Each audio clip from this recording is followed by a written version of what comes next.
Islam is an Arabic word which means submission, surrender, and obedience to God.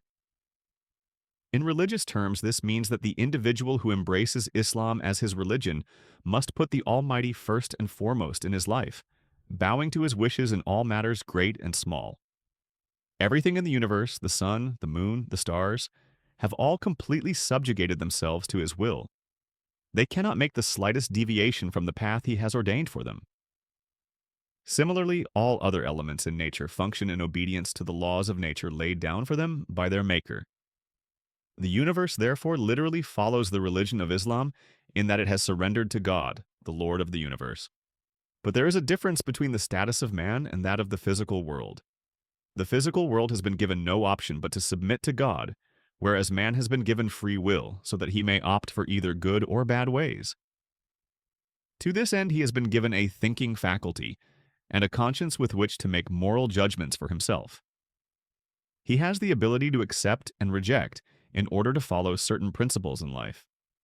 He is not bound by fixed laws like all other created beings. He has been given freedom of thought, option, and action. It is through this liberty of choice that man is being tested. But after being given a thinking faculty, a conscience, and an ability to judge between good and bad ways, he was not just left to his own resources. God did not just leave man in a world where there was no way to find the truth. Divine provision for him went much further than that. To see how God gave his guidelines to mankind, we have to go right back to the beginning of creation.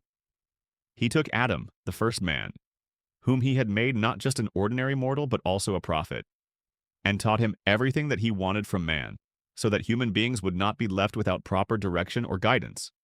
From time to time thereafter, he sent large numbers of prophets to the world, the last of these being the prophet Mohammed, so that human beings who tended to stray could be recalled to the path of virtue.